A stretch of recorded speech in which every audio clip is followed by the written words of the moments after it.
Let's get a sense of the challenges involved then in rescuing these workers. Professor C.S. Dubey, geologist, joins me, and Naveen Bhatnagar, former DIG of the NDRF, is also with us. I appreciate both of you joining us. Mr. Bhatnagar, I presume that given the number of agencies involved in this, it clearly requires, this is not just a typical NDRF operation, the kind that you would do to rescue people trapped in a cyclone or in flood situations. This requires highly specialized teams because of the nature of the operation. Do you believe that we are equipped in this country to deal with an operation of this kind? Yeah, definitely.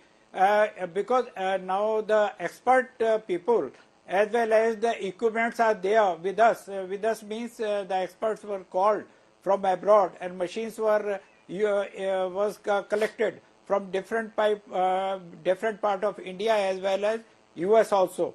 So we hope that with the help of the DRDO robotics and all these things, we will able to dig this pipe up to that area, our target area.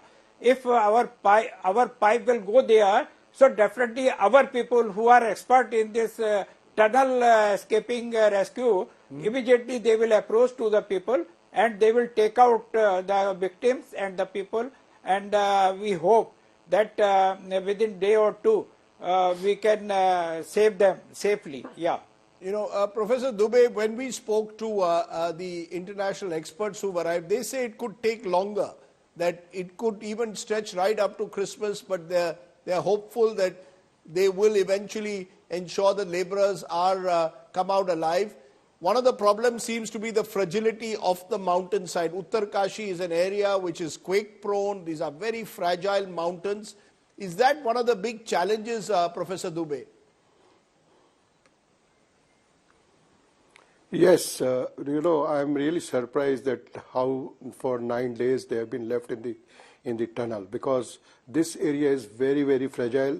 The rock types are mainly phyllites, schist and quartzites. Quartzites are a bit tough rocks, but the phyllites and schists are very soft. So when you drill, you have to be very careful about where you are drilling, because if you drill in the quartzite, it will take longer time. If you drill in the softer rock, it will take smaller time, but it will have more debris flow. So, and this area is very steep slopes are there in this area. It has thrust faults are there. There are fractures in this. One has to be very careful if the water seeps out of that. As I have been told that there is natural drainage inside that, it is also worrying to me, because if that continues like that, it may, maybe flooded with water sometimes. All these problems taken to, I hope that, they should look at the first thing I think they must have done it, that in the 6-inch pipeline they must have, or from the mobiles which they have, they could have seen the inner side of the, the tunnel, that what is the situation over there. And they could have seen the rocks and the type of debris over there. I think if they do put, the first thing was to put a camera inside the tunnel and see what is the situation as said inside, and see the rock types and the structures and from where the things have fallen, and how about to drill. So it has to be a very careful, kind of a thing, because if it takes like that and certainly more debris falls, then it will be worrisome, because there will be less oxygen, there will be less light and more things, like that. So is it even more difficult to do any kind of vertical drilling in this kind of mountainside, given the fragility of this mountain? I'm really surprised, why they are taking vertical drilling, unless you have a, what kind of rocks they have seen it, probably the fractures they have seen. You have to see from inside, not from outside, because inside where from the things have fallen, that has to be shown through the cameras. And if they have taken that into consideration, then they can do vertical, otherwise horizontal thing is. And one more thing, when you do a pre-construction of these tunnels, you always make escapes. You go by step forward, and then you have some escape ways. And there are rules for the laborers and there are trainings for the laborers that in that case what they have to do. I don't know what has happened. Probably they must have done all those things. Mr. Bhatnagar, do we have the domestic expertise to deal with a situation like this? NDRF, has it really been trained to deal with this, or do you require specialized services, possibly from abroad, to assist you in this rescue operation? We've now got experts coming in who are global tunnel experts. Yeah, so definitely is a great challenge for us and to learn also lesson. And we will see that what best in this condition we can do it, and we will improve our capability and capacity also. But it's the work of engineering department, especially the highway authority and your other agencies who involved in such cases. But as far as DRF is concerned, we are expert in the rescue operation only. We can rescue the people from any type of condition, whether it may be sea, whether it may be any adverse situations, we can do it.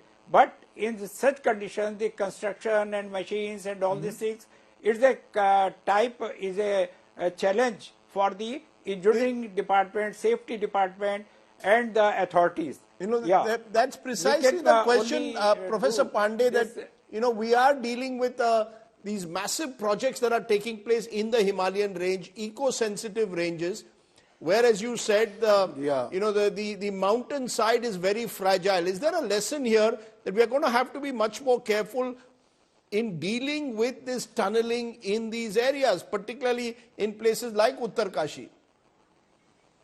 Professor Dubey. I remember one time, one time I remember the same thing happened in the right bank canal of the Andhra Pradesh Sri Salem left bank canal project. And, the same problem came up, because you have to, when you hard rock and soft rock, both comes from the one side, the drills also you have to change, drill bits also you have to change.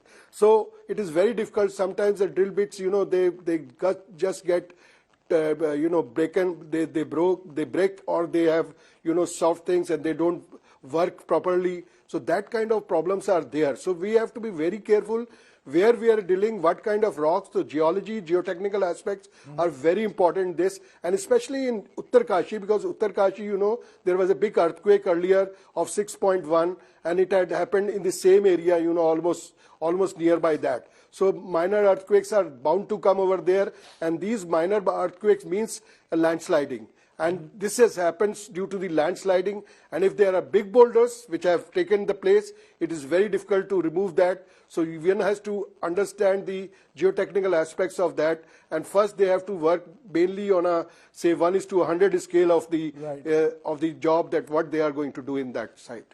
Well, let's hope for the best. As we said, the good news today is that 6-inch pipe is ensuring that at least food can reach the trapped workers.